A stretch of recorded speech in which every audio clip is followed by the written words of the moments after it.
Assalamu alaikum.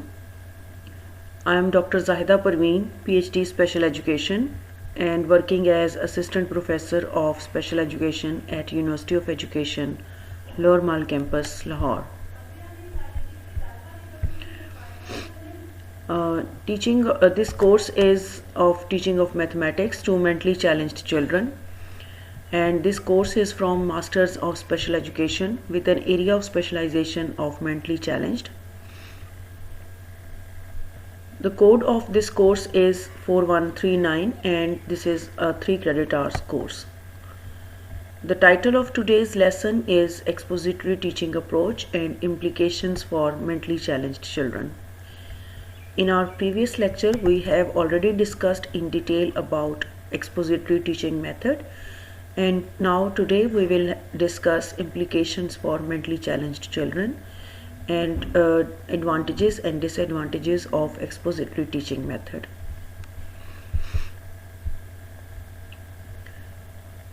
The implications of this method for mentally challenged children is that this method is not so suitable for mentally challenged students, but it can be occasionally used for the students with intellectual impairments, and it is only useful when very short time instructions are to be delivered.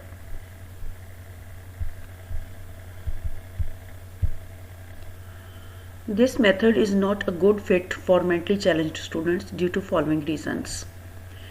They have very short attention span, while this method requires good attention. Because in this method, expository method, the students have to attend the class for a longer period of time and they have to pay attention to the lecture of the teacher. But mentally challenged students have very short attention span, and due to this method is not so useful for mentally challenged students. Understanding of new information is linked with previous knowledge, while mentally challenged students are not good at linking information. So linking information इन बच्चों के लिए एक बहुत बड़ा problem होती है, जिसकी वजह से एक्सपोजिटरी मेथड का जो इस्तेमाल है वो इन बच्चों के साथ करना डिफ़िकल्ट है. Mentally challenged students are not good at remembering and memorizing the content, while this method requires good memory skills.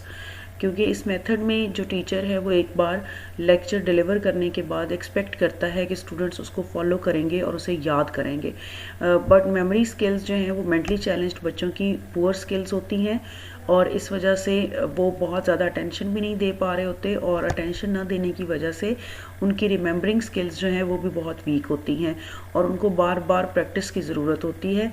सो इस वजह से जो एक्सपोजिटरी मेथड है वो इतना ज़्यादा यूज़फुल नहीं होता मेंटली चैलेंज्ड स्टूडेंट्स के लिए. वो एक्टिविटी बेस्ड मेथड्स को ज़्यादा इंजॉय करते हैं, लेकिन जहाँ बहुत छोटी छोटी इंस्ट्रक्शंस ऐसी देनी पड़ती हैं इन बच्चों को अगर, तो वो डायरेक्ट इंस्ट्रक्शंस के थ्रू दी जा सकती हैं, और उसके बाद प्रैक्टिस अगर बार बार करवाई जाए इन बच्चों को तो वो उसको मेमोराइज कर सकते हैं.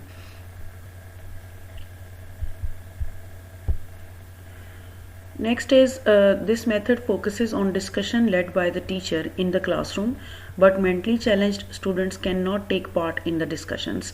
तो चूँकि उनकी वो मेंटली इतने ज़्यादा शार्प नहीं होते मेंटली चैलेंज्ड बच्चे जो होते हैं, और वो डिस्कशन के अंदर हिस्सा भी नहीं ले पाते, और जो टीचर लेड डिस्कशंस होती हैं उनको वो इतना ज़्यादा अंडरस्टैंड भी नहीं कर पाते. तो इस वजह से इन चूँकि ये कॉम्प्रीहेंड नहीं कर रहे होते डिस्कशंस को, तो वो इनके लिए यूज़लेस हो जाती हैं. इन्हें बहुत टू द पॉइंट इंस्ट्रक्शंस की ज़रूरत होती है, बहुत डिटेल्ड और डिस्कशंस की ज़रूरत नहीं होती. तो इस वजह से भी ये मेथड जो है वो एमसीसी बच्चों के लिए इतना ज़्यादा यूज़फुल नहीं है. Psychomotor skills are not addressed through this method, while mentally challenged students require to develop psychomotor abilities. तो क्योंकि ये बच्चे कॉग्निटिवली वैसे ही वीक होते हैं, तो कॉग्निटिव स्किल्स इनकी बहुत लिमिटेड हैं जिनके ऊपर काम होता है. अफेक्टिव डोमेन और साइकोमोटर डोमेन में से जो लेवल्स हैं उनके ऊपर इन बच्चों का ज़्यादा काम होता है. तो ये मेथड जो है वो ऑलरेडी वीक है for the development of psychomotor skills. So mentally challenged बच्चों के लिए ये इतना यूज़फुल मेथड नहीं है. Basic pattern of expository teaching don't address individual differences, while individual attention is basic requirement for teaching to MCC. तो जिस तरह के लेक्चर मेथड में होता है कि the teacher is suppose to deliver a lecture to a whole class, तो MCC बच्चे जो होते हैं उनको इंडिविजुअल अटेंशन के थ्रू पढ़ाया जाता है. इवन अगर आप कोई कलेक्टिव इन्फॉर्मेशन देते भी हैं तो उसके बाद उसको एग्जीक्यूट करवाने के लिए और उसको प्रैक्टिस करवाने के लिए MCC बच्चों को इंडिविजुअल अटेंशन की ज़रूरत होती है, जो कि लेक्चर मेथड जो है वो इतना सजेस्ट नहीं करता इंडिविजुअल अटेंशन को. सो इस वजह से भी ये प्रॉब्लमेटिक है इसका यूज़ जो है वो MCC बच्चों के लिए. MCC students cannot easily participate in the activities used in the exposition like assignments, homework, demonstrations, reviewing, memorizing and questioning. तो ये जितनी एक्टिविटीज़ जो कि एक्सपोजिटरी मेथड का पार्ट हैं and these activities can be used in the expository method, तो MCC बच्चे जो हैं they are not very good at any of these activities. Assignments जो हैं वो अगर आप बच्चों को देते हैं they can't complete at the home. Homework में भी ये इतने ज़्यादा एफिशिएंट नहीं होते. बहुत लिमिटेड होमवर्क और गाइडेड होमवर्क इनको दिया जाता है जो इनके पेरेंट्स अपनी जो सुपरविजन होती है उसमें ही इनको कंप्लीट करवाते हैं. They are not able to independently complete their home assignments and homework. इसी तरह से demonstrations और reviewing, memorizing and questioning abilities जो हैं वो इन बच्चों की बहुत वीक होती हैं. तो जब ये इन एक्टिविटीज़ में पार्टिसिपेट ही नहीं कर पाते तो इस वजह से एक्सपोजिटरी मेथड जो है वो इनके लिए सूटेबल मेथड नहीं है. Now we will take a review of expository method, its benefits and drawbacks. This is what expository instruction is: the use of an expert to explain a concept or give information to the students. As we have already discussed in our previous lecture that in expository method teacher takes the whole control of the class and teacher is taken as an expert of the content and he is who explains a concept or give an information to the students. So इस method में जो teacher है वो all in all होता है classroom में और वो स्टूडेंट्स को इंफॉर्मेशन डिलीवर कर रहा होता है और न सिर्फ इंफॉर्मेशन डिलीवर की जाती है बल्कि उसकी एक्सप्लेनेशन और इंटरप्रिटेशन भी की जाती है.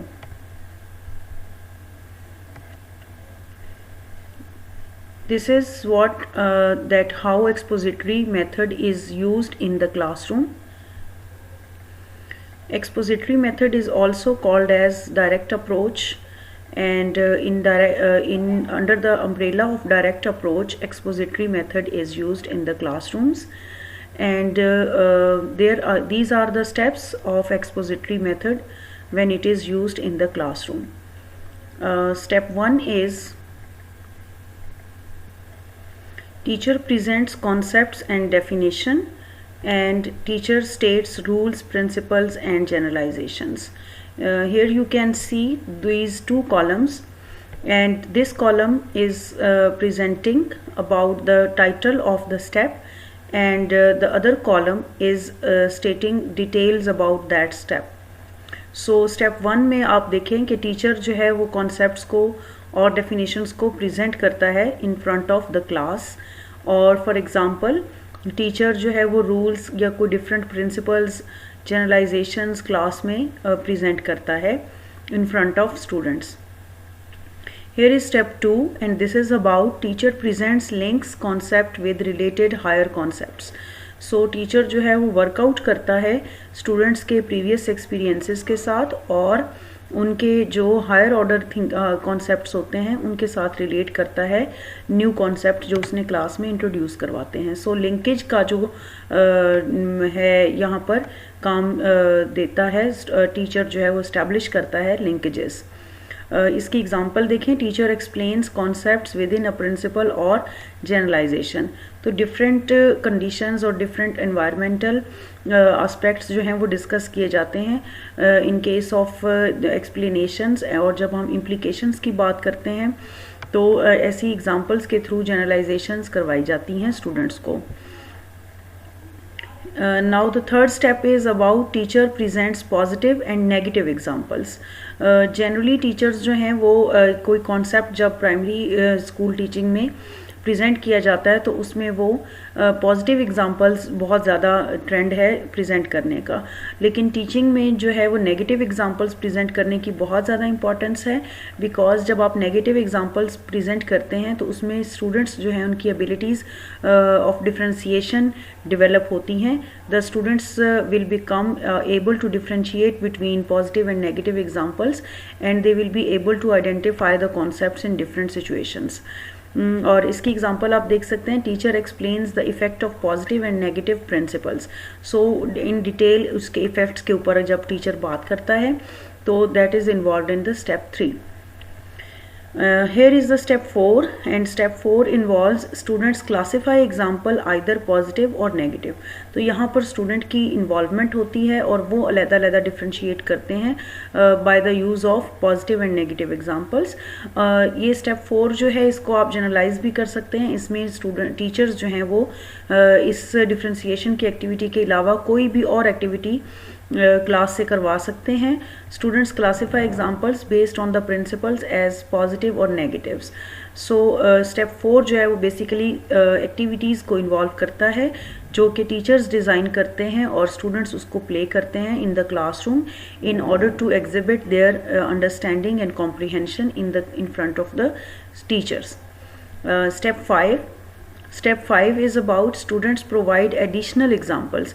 सो यहाँ पर अब स्टूडेंट्स की तरफ से इनपुट आता है जिसके थ्रू जो है वो टीचर्स को कंफर्म होता है कि बच्चे जो हैं उनकी किस तरह की कॉम्प्रीहेंशन डेवलप हुई है, किस तरह से उनके कॉन्सेप्ट्स जो हैं वो फॉर्म हुए हैं, और वहाँ पर अगर कोई प्रॉब्लम होती है तो टीचर्स उसको करेक्ट कर सकते हैं। स्टेप 4 में भी करेक्शंस हो सकती हैं और स्टेप 5 में भी हो सकती हैं, लेकिन स्टेप 4 में अगर करेक्शंस टीचर्स करते हैं तो उसके बाद स्टेप 5 जो है उसमें वो उन करेक्शंस के बाद उनकी जो उनकी अंडरस्टैंडिंग इम्प्रूव हुई होती है उसको फर्दर कंफर्म करने के लिए स्टेप 5 किया जाता है, जिसमें बच्चों की तरफ से एडिशनल एग्जांपल्स उनसे कही जाती हैं कि वो प्रोवाइड करें ताकि जो है वो उनकी लर्निंग कंफर्म हो सके। नेक्स्ट हम रिव्यू करेंगे एक्सपोजिटरी मेथड को जनरली कि it is a good method for दो स्कूल्स विच लैक फैसिलिटीज़। तो ऐसे स्कूल्स जहाँ पर फैसिलिटीज़ ओवरऑल कम होती हैं, लाइक आपको जब आप प्रैक्टिकल टीचिंग के अंदर स्टूडेंट्स को इन्वॉल्व करते हैं तो आपको लैब्स की ज़रूरत होती है, आपको आउटडोर एक्टिविटीज़ के लिए बहुत से इंफ्रास्ट्रक्चर की ज़रूरत होती है, और इसी तरह से कंप्यूटर लैब्स और लाइब्रेरीज़ और पूरा इंफ्रास्ट्रक्चर जो है वो स्कूल का डेवलप्ड होना चाहिए। एंड अदर देन दैट उसको फिर आउटसाइड द स्कूल जो एक्टिविटीज़ मैनेज करनी होती हैं स्कूल ने, उसके लिए भी फाइनेंस और सारी चीज़ें अरेंज करनी पड़ती हैं। बहुत सी ऐसी फैसिलिटीज़ हैं जिनका होना ज़रूरी है स्कूल्स में कि जब टीचर्स ने काम करवाना हो, इवन इनसाइड द क्लासरूम भी बहुत सी ऐसी फैसिलिटीज़ रिक्वायर्ड होती हैं जो कि बेटर और इफ़ेक्टिव लर्निंग के लिए इम्पॉर्टेंट होती हैं और मस्ट होती हैं। तो ऐसी फैसिलिटीज़ चूँकि मेजॉरिटी स्कूल्स में हमारे यहाँ specially in the perspectives of Pakistan बहुत से ऐसे स्कूल्स हैं जहाँ पर अच्छी फैसिलिटीज़ अवेलेबल नहीं हैं, जहाँ पर बच्चों को प्रैक्टिकल्स के अंदर इन्वॉल्व किया जा सके या जो है वो activity based teaching learning activities जो हैं वो उनको इनके लिए अरेंज की जा सकें। तो टीचर्स के पास इतना बजट नहीं होता कि वो ख़ुद से ऐसी एक्टिविटीज़ डिज़ाइन कर सकें अपनी पॉकेट से, जिसमें वो बच्चों की जो उनकी अंडरस्टैंडिंग है उसको ज़्यादा अच्छे तरीके से डेवलप कर सकें थ्रू द डिफरेंट एक्टिविटीज़। तो जहाँ ऐसी फैसिलिटीज़ लैक करती हैं तो ऐसे स्कूल्स में बहुत जो है वो ये वाला मेथड जो है एक्सपोजिटरी मेथड ये प्रेफरेबली यूज़ होता है और टीचर्स इसको बहुत ज़्यादा यूज़ करते हैं अपनी क्लास में due to lack of resources. जैसे हमारे यहाँ पर ज़्यादातर जो गवर्नमेंट सेक्टर टीचिंग है उसमें टीचर्स के पास बहुत कम रिसोर्सेज होते हैं क्लासरूम्स को अरेंज करने के लिए, लेकिन जहाँ पर प्राइवेट स्कूल सिस्टम्स हैं क्योंकि वो हैवी फ़ी चार्ज कर रहे होते हैं पेरेंट्स को, तो वो कई ऐसी एक्टिविटीज़ अरेंज करते रहते हैं जिसमें हैंड्स ऑन एक्सपीरियंसेस बच्चों के लिए अरेंज करना टाइम टू टाइम पॉसिबल होता है। लेकिन पब्लिक सेक्टर स्कूल्स में समटाइम्स ये बड़ा डिफ़िकल्ट हो जाता है।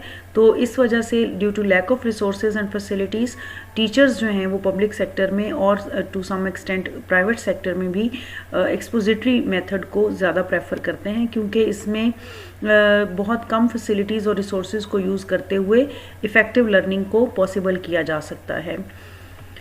This method can be very effective for a competent teacher who can model well. So एक competency जो है वो ये एक इस मेथड के बारे में एक मिसकॉन्सेप्शन ये मौजूद है कि एक्सपोजिटरी मेथड को सिर्फ वो टीचर्स यूज़ करते हैं जो कि शायद ज़्यादा जो कॉम्पिटेंट नहीं होते। तो ये एक फॉल्स अजम्पशन है।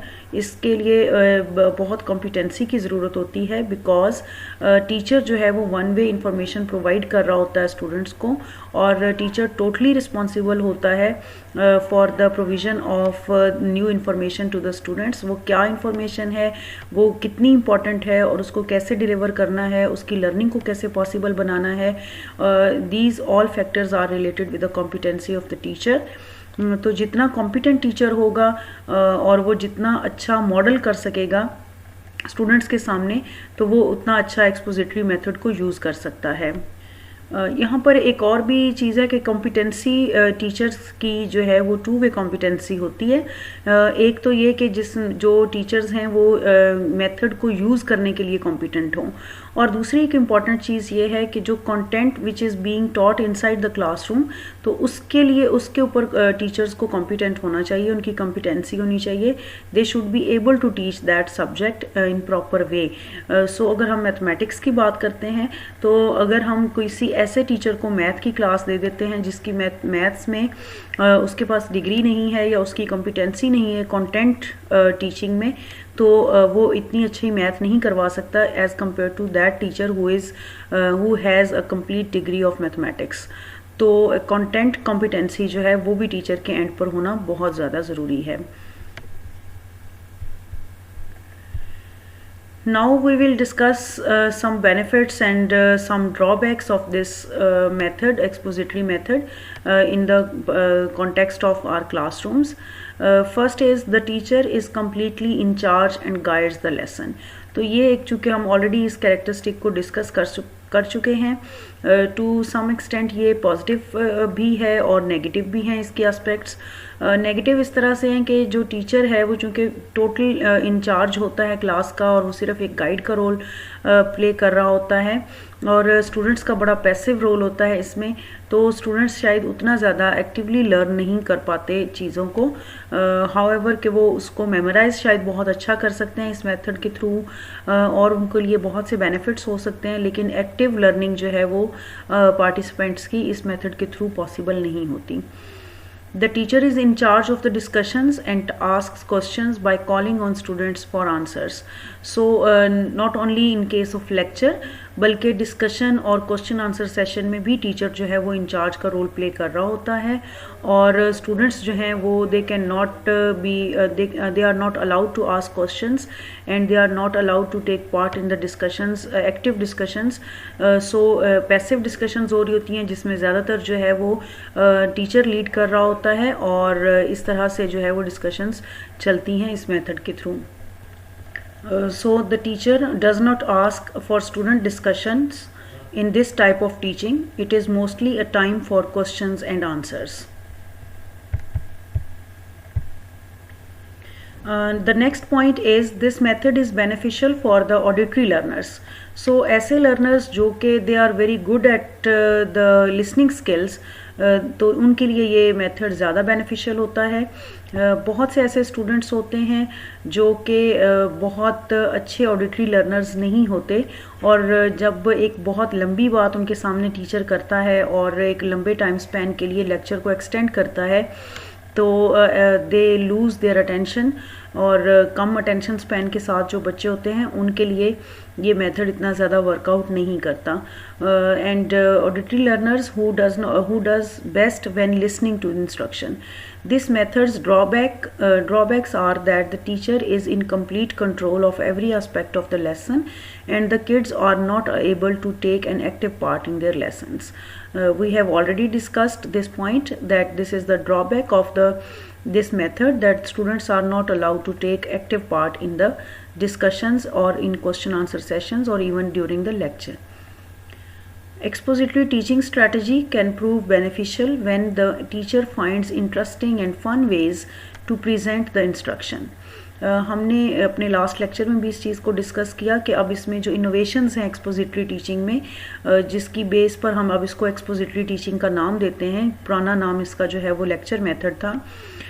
तो अब इसमें बहुत सी इनोवेशंस आ चुकी हैं जिसमें सिर्फ एक सिंपल लेक्चर नहीं दिया जाता, बल्कि इसमें कुछ फन वेज भी यूज़ किए जा सकते हैं, कुछ ऐसी इंटरेस्टिंग एक्टिविटीज़ डेवलप की जा सकती हैं for to develop interest on the students side. तो जब ऐसी चीज़ें इंटरेस्टिंग एक्टिविटीज़ टीचर प्लान करते हैं और स्टूडेंट्स के सामने परफॉर्म करते हैं या डिमॉन्स्ट्रेशंस देते हैं या स्टूडेंट्स को इन्वॉल्व करते हैं, तो तब ये मेथड जो है expository teaching strategy that could be beneficial for the students. The best way to make expository teaching interesting for students is to stray from the guidelines of expository teaching and let the kids be an active part of the discussion instead of just asking questions. अगर आप इसको एक mix वे method बनाना चाहते हैं तो teachers इसको इस तरीके से इंटरचेंज कर सकते हैं इसके ऑप्शंस को, कि अगर सिर्फ लेक्चर देने की बजाय वो इसमें एक्टिव क्वेश्चन आंसर सेशंस रखें और एक्टिव डिस्कशंस रखें, जिसमें स्टूडेंट्स अलाउड हों कि वो अपने डिस्कशंस के अंदर they can take part, although कि उसमें मेजर पार्ट फिर भी टीचर का ही रहेगा, क्योंकि वो डिस्कशंस स्टूडेंट्स की मर्ज़ी के मुताबिक नहीं हो सकती, टीचर ही उसको लीड कर रहा होगा, but at least allow the students to take part in the discussions.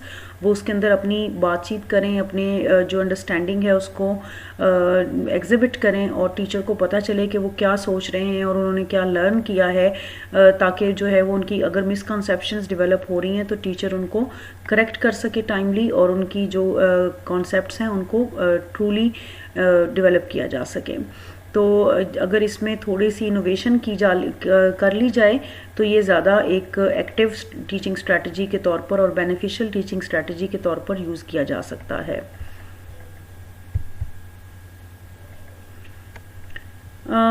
The next point is that this method is economical with regard to time. तो इकोनॉमिकल टाइम के तौर पर, टाइम के लिहाज से भी है और रिसोर्सेज के यूज़ के हिसाब से भी ये इकोनॉमिकल मेथड है। तो टाइम जो है वो किस तरह से इकोनॉमिकल होता है इस मेथड को जब हम यूज़ करते हैं, क्योंकि टीचर्स जो हैं वो मोस्टली लेक्चर में टाइम गुजार रहे होते हैं और लेक्चर जो टेक्निक है उसमें एक कम टाइम के अंदर, एक सफिशेंट टाइम के अंदर एक बल्क में इंफॉर्मेशन स्टूडेंट्स को प्रोवाइड की जा सकती है। सो एक शॉर्टर टाइम पीरियड में ज़्यादा काम जो है वो बच्चों को करवाया जा सकता है, क्योंकि देखें जब हम बच्चों को प्रैक्टिकल एक्टिविटीज़ के अंदर और हैंड्स ऑन एक्टिविटीज़ के अंदर इन्वॉल्व करते हैं तो स्टूडेंट्स के लिए वो बड़ा टाइम टेकिंग होता है। आपको समटाइम्स एक कॉन्सेप्ट को टीच करते हुए एक वीक लग जाता है, तो वो बड़ा टाइम टेकिंग मेथड्स हैं जो कि हैंड्स ऑन एक्टिविटीज़ इन्वॉल्व करते हैं।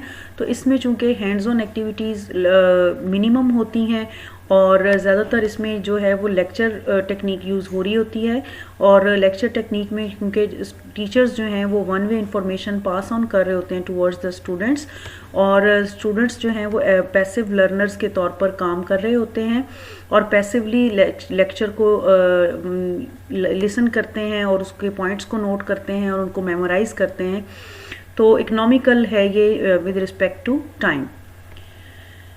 It helps in developing the habit of concentration among the students because ये इसमें स्टूडेंट्स जो हैं वो ज़्यादा टाइम जो है वो लिसनिंग में गुजार रहे होते हैं और लिसनिंग के साथ साथ वो इंटरप्रिटेशंस अपनी करते हैं, अपना राइट डाउन करते हैं काम और उसको बाद में लर्न करते हैं। तो कंसंट्रेशन जो है वो इस मेथड की एक बड़ी इंपॉर्टेंट कैरेक्टरिस्टिक है कि ये उन स्टूडेंट्स के लिए ही ज़्यादा बेनिफिशियल हो सकता है जिनकी कंसंट्रेशन अच्छी हो, जो कि बहुत ज़्यादा देर तक टीचर को सुन सकते हों और अपना अटेंशन स्पैन उनका बहुत अच्छा हो, तो उनके लिए ये एक हेल्पफुल और बेनिफिशियल मेथड हो सकता है।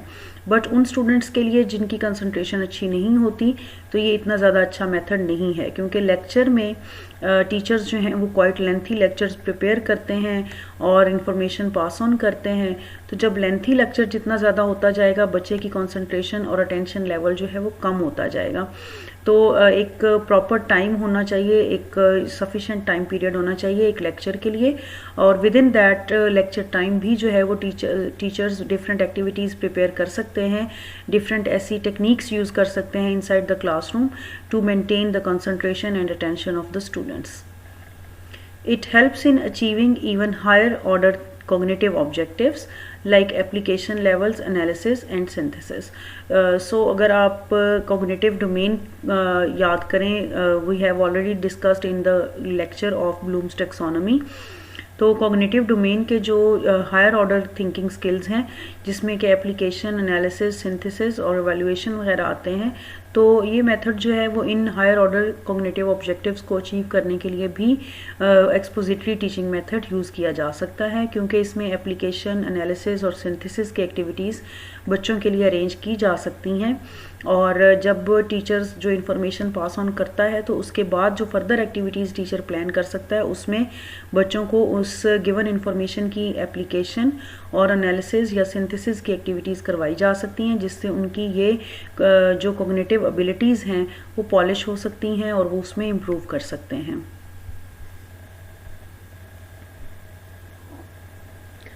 Lecture method presents the subject matter in a systematic way.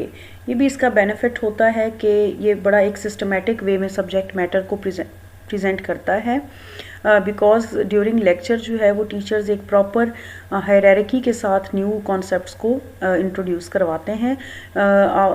We have already discussed in our previous lecture that the new information is delivered on the basis of previous experiences and previous knowledge. तो बच्चे के जो previous उसने concepts gain किए होते हैं, उन्हीं की बेस पर न्यू कॉन्सेप्ट्स को इंट्रोड्यूस करवाया जाता है ड्यूरिंग लेक्चर. तो इस तरह से सिस्टमेटिकली नॉलेज जो है वो गेन करते हैं students, and they like this के हर एक कॉन्सेप्ट जो है, जो नया आने वाला कॉन्सेप्ट है, वो उनके प्रीवियस कॉन्सेप्ट के साथ लिंक कर रहा होता है. सो दे एन्जॉय दिस लिंकेज. और एक सिस्टमेटिक वे में जब इंफॉर्मेशन प्रेजेंट की जा रही होती है तो स्टूडेंट्स उसको बेटर वे में लर्न कर रहे होते हैं.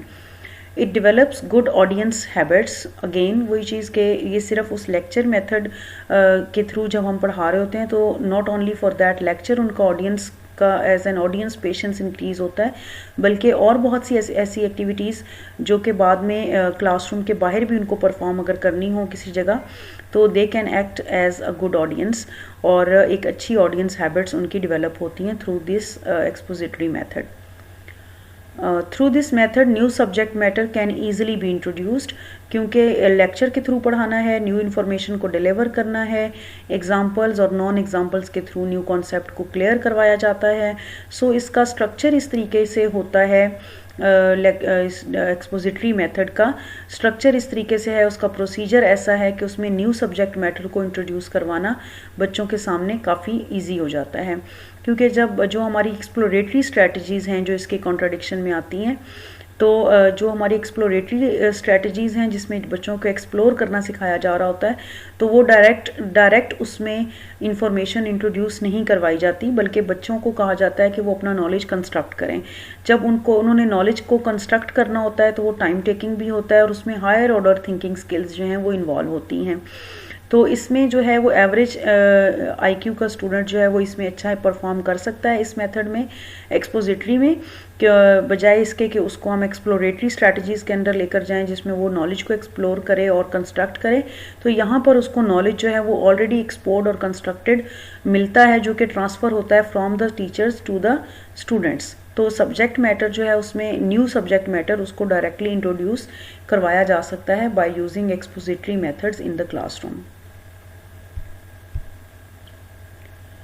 Since this is a teacher-centered method, so it provides very little scope for students' activity. तो स्टूडेंट्स की एक्टिविटीज़ इसमें नहीं यूज़ होती, बहुत कम होती हैं, जिसकी वजह से बच्चे की जो फिज़िकल एक्टिविटीज़ होती हैं वो भी बड़ी लिमिटेड होती हैं इनसाइड द क्लासरूम, और जो उनकी इंटेलेक्चुअल कैपेसिटीज़ को बिल्डअप करने के लिए एक्टिविटीज़ हमें करवानी चाहिए तो वो भी हम नहीं करवाई जाती इस मेथड के अंदर. इसमें जो स्टूडेंट एक्टिविटीज़ कुछ करवाई जाती हैं तो वो सिर्फ इसी तरह से होती हैं जो कि उनको प्रैक्टिस प्रोवाइड करती हैं, किसी भी चीज़ के लिए प्रैक्टिस प्रोवाइड की जाती है जो कि पहले टीचर ऑलरेडी एक काम करवा चुका है और उस करवाए हुए काम को दोबारा उसी पैटर्न के ऊपर अगर रिपीट करना है डिफरेंट सिचुएशंस के अंदर, जो कि एप्लीकेशन का लेवल होता है, तो उस तरह की एक्टिविटीज़ सिर्फ इस मेथड में प्लान की जाती हैं। तो एक्सप्लोरेशन बेस्ड एक्टिविटीज़ इस मेथड के अंदर प्लान नहीं की जाती। Student plays a passive role in this method. Definitely student का रोल बहुत पैसिव होता है। पैसिव लर्नर के तौर पर वो क्लास के अंदर बैठा होता है। व्हाट ही और she has to believe in the information which is being transferred from the teacher. तो उन्होंने उसी के ऊपर यकीन करना है। अगर वो वहाँ पर उनका कोई क्वेश्चन अराइज भी होता है तो इस मेथड में they are not allowed to arise those questions, और उनको नए सिरे से उन क्वेश्चंस को एक्सप्लोर करने के लिए टाइम नहीं होता। तो टीचर्स की तरफ से जो इन्फॉर्मेशन दी गई होती है, स्टूडेंट्स उसको एज इट इज़ यूज़ करते हैं और उसको एज इट इज़ लर्न करते हैं। Individual differences are not taken into consideration. ये मेथड जो है वो रिकमेंडेड है फॉर लार्जर साइज क्लासरूम्स, और लार्जर साइज में जब क्लासरूम के अंदर टीचर्स ने टीचिंग करनी होती है तो एक्सपोजिटरी टीचिंग अप्रोचेस यूज़ होती हैं, टीचिंग मेथड यूज़ होता है। और ये जो टीचिंग मेथड है ये इंडिविजुअल डिफरेंसेस को इतना ज़्यादा कैटर नहीं करता। यानी अगर आपकी क्लास के अंदर बहुत ज़्यादा डाइवर्सिटी मौजूद है, डिफरेंट लर्नर्स मौजूद हैं जिनके लर्निंग स्टाइल्स डिफरेंट हो सकते हैं एक दूसरे से, लर्निंग नीड्स अगर बच्चों की एक दूसरे से ज़्यादा डिफरेंट हैं, तो फिर ये उन सब के लिए एक सेम तरह का जो लेक्चर है उसको प्लान नहीं किया जा सकता। सो उनके लिए एक्सपोजिटरी मेथड जो है वो ज़्यादा बेनिफिशियल नहीं होता। अगर क्लासरूम के अंदर डिफरेंट लर्निंग स्टाइल्स या डाइवर्सिटी के साथ बच्चे मौजूद हैं, तो जहाँ पर इंडिविजुअल डिफरेंसेस ज़्यादा हैं अगर बच्चों के में, तो वहाँ पर टीचर्स के लिए पॉसिबल नहीं होता कि जब उसने अपना लेक्चर डिलीवर करना है तो वो इंडिविजुअल डिफरेंसेस को ज़्यादा कैटर नहीं कर सकता। It can not be used for achieving psychomotor activity objectives. तो क्योंकि इसमें एक्टिविटीज़ जो हैं वो हैंड्स ऑन एक्टिविटीज़ नहीं अरेंज की जाती, तो इस वजह से बच्चों की जो साइकोमोटर ऑब्जेक्टिव्स होते हैं वो बहुत कम इसके थ्रू हम अचीव कर पाते हैं। So this was the expository method review, and we have discussed some implications of expository method for the hearing impaired children. Thank you very much for the listening, and if you have any questions about this lecture, you can post in your Google Classrooms. I will respond there. Thank you very much.